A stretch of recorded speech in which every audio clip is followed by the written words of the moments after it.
Okay, this is a second video on harmonic improvisation.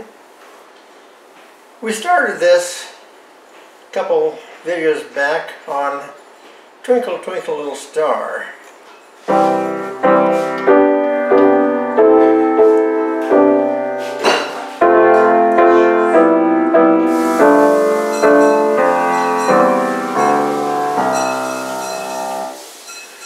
You know, first of all, using this sort of as a basic for what we do. This has got some harmony to it. When we put a bass to it, it becomes a harmony rather than just a position of chord. This is harmony, of course, but we need to work with some kind of a bass note to go with this pattern up here, shall we call it, that makes some sense. I don't think we want to start off with that. Maybe. I'd rather like that.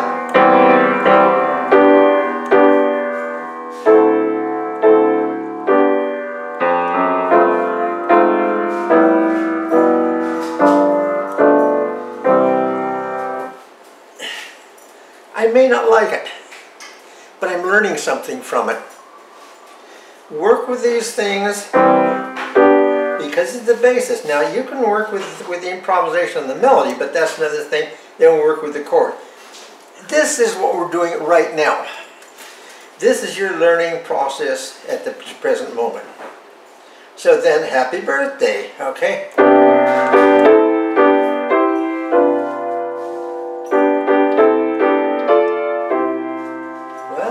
Stay there. Composers do this. If you listen very carefully, you will find things this way. Okay. I would suggest you spend a lot of time listening to the Twinkle Twinkle Little Star videos. There's 4 of them. From improvisation, you know.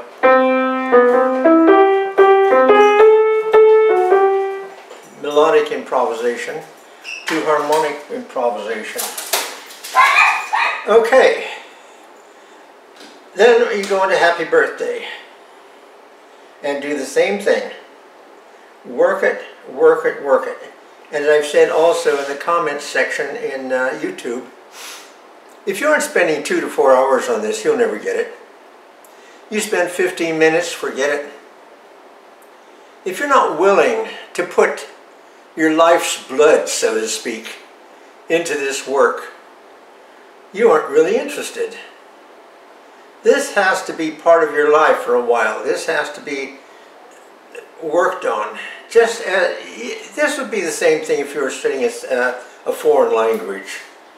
If you aren't spending 2 to 4 hours on a foreign language, you'll never get the foreign language. You won't get the pronunciation. You won't get the the word order, that sort of thing. Of course, the easiest way to learn a foreign language is go to the country. Then you're with it all the time, you know. But I think that, for me, the best way that I learned this was I simply got a group together and we went out and played. How we did it, I don't know. It was way back when we first began. I got a couple of guys and I said, you know, they didn't know how to play an instrument. One person wanted to play a guitar, another wanted to play the bass. I actually played them. I taught them the guitar and the bass. We worked out chords and we did things, and then we were doing it in a warehouse, and somebody came along and knocked on the door and said, "Excuse me, but I hear you guys playing. Could you play for our party?" And so it went. That was the beginning of everything. Okay. But beyond that, for you to do anything takes a good commitment to time. Let's go on to doing something other than these utilitarian pieces, shall we say. Not the Twinkle Twinkle Little Star is, but certainly happy birthday is. Someone's going to have a birthday and it'd be wonderful if as a piano student you would be able to play Happy Birthday and play it in its more modern fashion or in its regular, you know,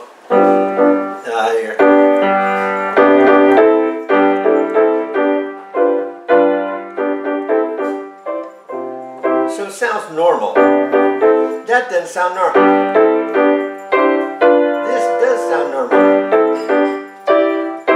But then you're afraid of not sounding normal. That's awful. You've got to be able to keep this going no matter what your bass notes are. Try anything.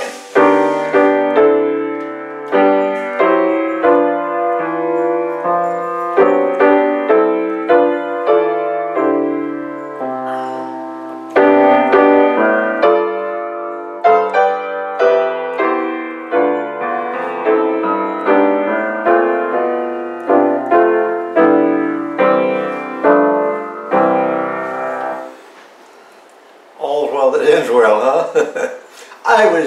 That's nonsense that I did. All I'm saying is try anything and try everything. Okay, let's do something here. Song called Don't Blame Me. Well, I think it goes something like this in the music, the lead sheet, to a B flat dominant, to an A dominant,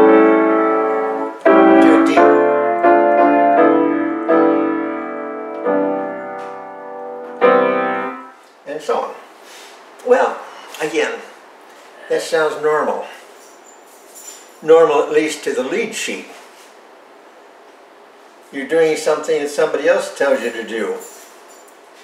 Well, let's be a little bit revolutionary in our own minds, saying, let's not do what somebody tells us to do. Let's experiment a little bit. Well, isn't that interesting? We've got a C major to a C dominant to an F.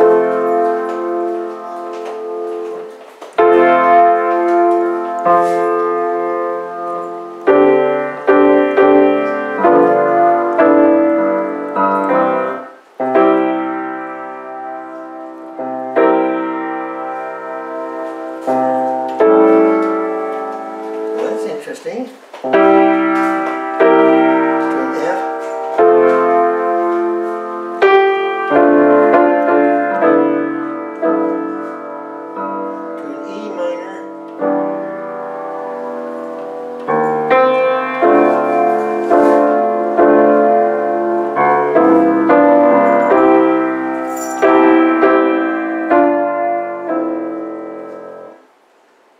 Now, my point is here, that's not what I really want to work on. But my point is, try it. Anything. I was doing anything down here, it made no sense, but try it. Okay, fine. Now, another little point here is, where are you going? That will help a great deal in terms of your improvisation, in terms of your security also, in terms of playing with a group or playing with a singer, or playing with another instrumentalist. Alright? 2-4. But is 4 where we're going? Well, in the lead sheet, we're going to an A dominant. So from a 1 to a 6. That's where we're going. Alright, what can we do?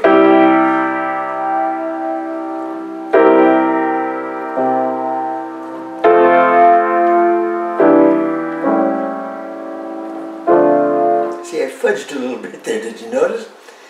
Maybe it will work, maybe it won't work. You must remember this. Anything you do is a learning process.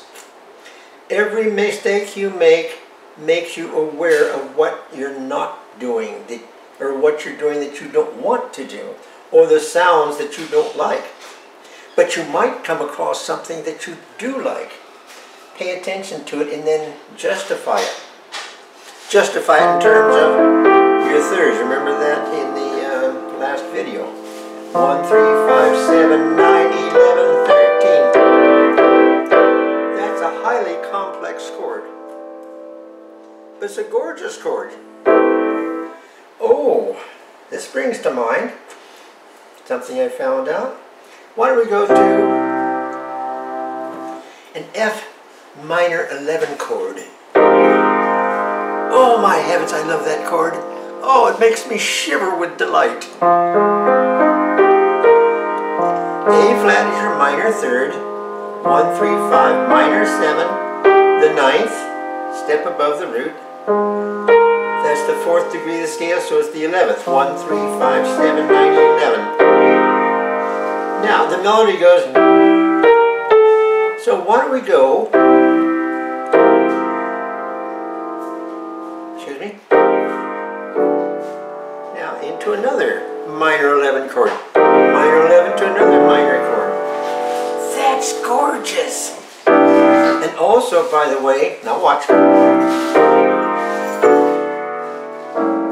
I'm on A dominant, I just mentioned.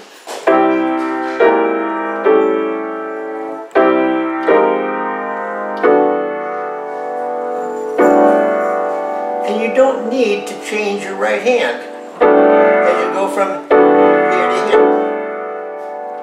Why don't you have to? Well, let's find out. Alright. By the way, instead of playing just an old C major 7th chord, I'm going to put the 9th in. Okay? Much prettier. F minor 11, B minor 11, to A minor, A dominant, excuse me. Now, you'll have to assume this dominant because you don't have a third, unless you want to put it down here. But somehow that doesn't add to its beauty. It almost takes away from the beauty. This is gorgeous. Alright, what do we have here? The root, the minor 7th, the 9th, the 11th, the 13th, and the root. Isn't that gorgeous? Simply holding on to that same chord that you just got finished with on A dominant. Okay, let's try it once more. F minor 11 chord. Don't blame me.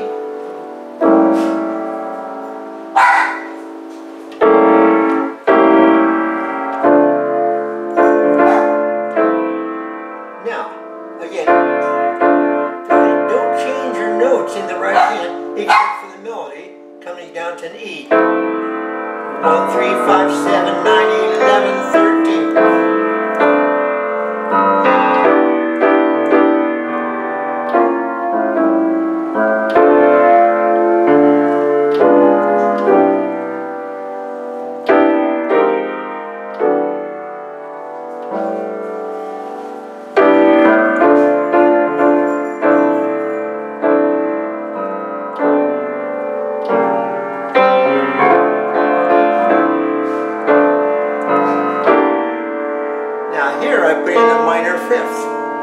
Diminished fifth, excuse me.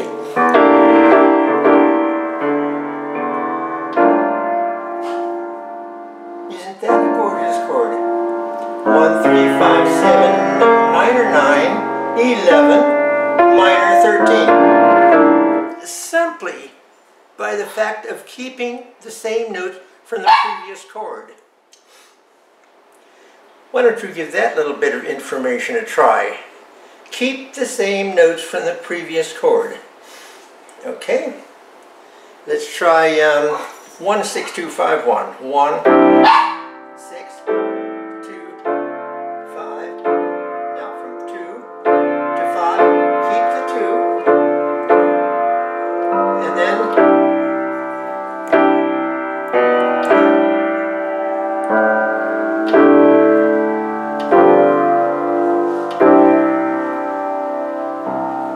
in this particular case, now you're going to make an F minor to an E minor, minor 11 chord. So you got two 11 chords there. But now you're going to go to A dominant. You have to assume dominant because you have a third. And if you put the third in, it's not going to work very well.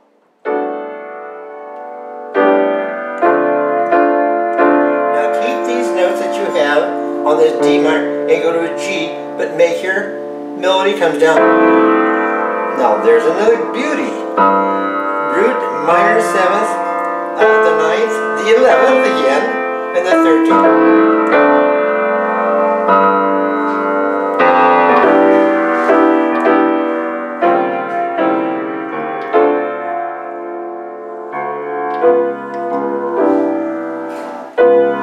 Which is rather nice.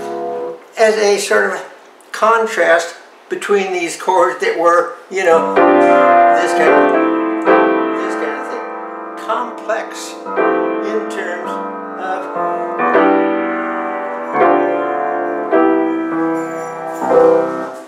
so also this matter of contrast between the basic and the colorful. Bach did it.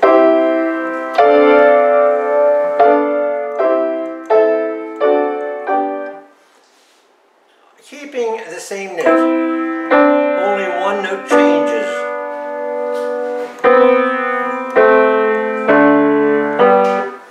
In your chord. So you have a D minor,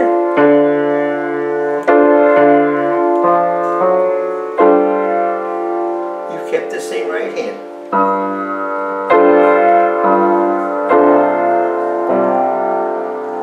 Now this is, you got the root on top. You might want to change it into this or this with your 9th in the left hand. One other song before we end off here. A nice song. Oh, what is it? Moon River. Let's see if I can remember it. Let's see.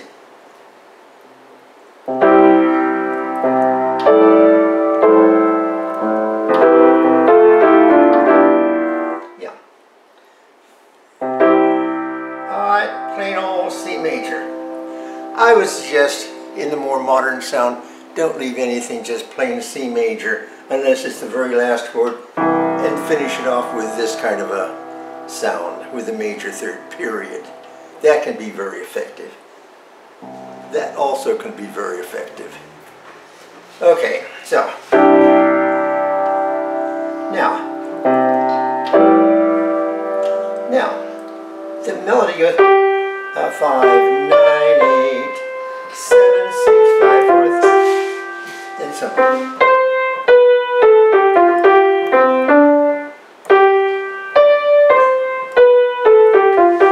Okay, let's examine this. Now, from 1, go to 6. Now notice I'm going to keep this. Now then, the melody is... Now, what do we have here? A, C, E, G, G, D. 1, 3, 5, 7, 9, 11 chord. And it's gorgeous. Once more. Now open.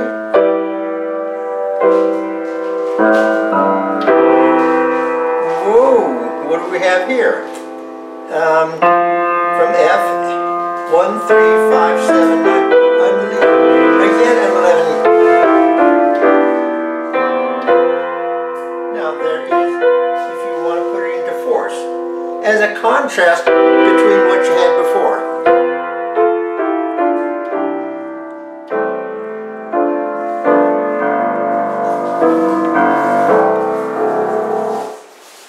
These 11 chords are simply out of this world, and there's so many possibilities for them. Now, when you're playing solo, this is very good. This is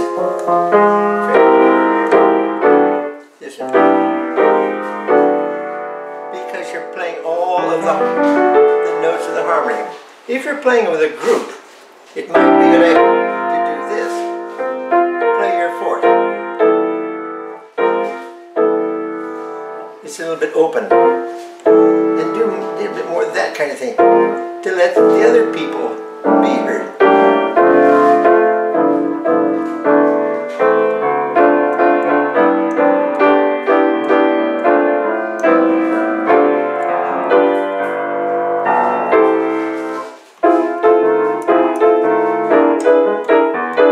And so on. Okay. 11ths. Now, let's end this off by showing you how to get the 11th. Okay. Here's your minor triad.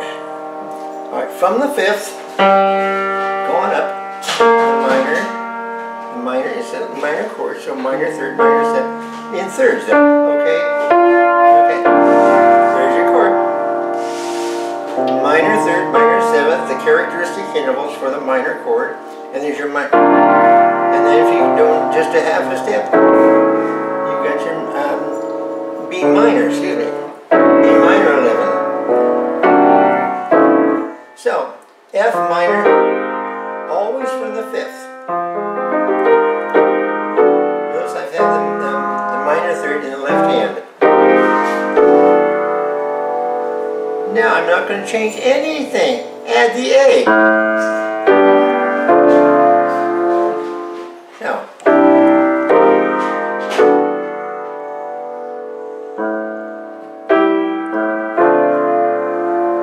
well, you want to change something though. That's awfully sweet for my taste.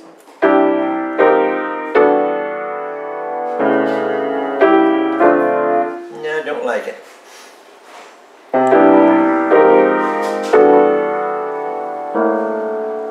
That's harsh. Oh, that softens a little bit. I'll want to come down here. So, look, there's a diminished chord there.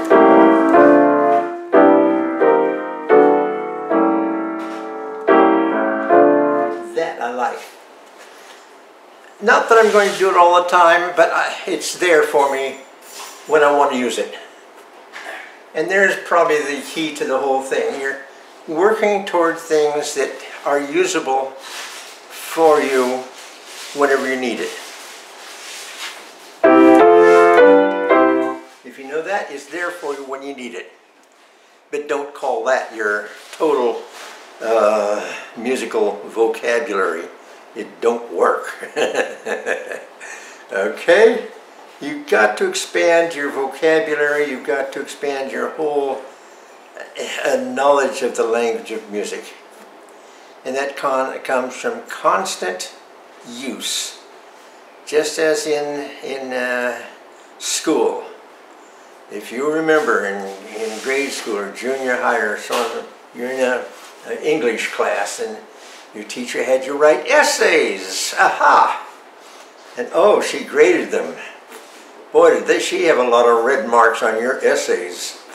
How things, adjectives didn't modify the nouns and had the wrong tenses and so on. But you learn from those mistakes. You do the same thing when you're improvising. You do certain things and you go, ugh. And you do other things, you say, where did that come from? That's gorgeous. It'll happen. There's no question about it. But it may happen after the 2nd hour at doing these things. You have to realize that this takes time. This takes a good deal of dedication to beauty. And my basic thing today is the beauty of the 11th chord, particularly the minor 11 chord. I love it. So enjoy, and we'll have some more later.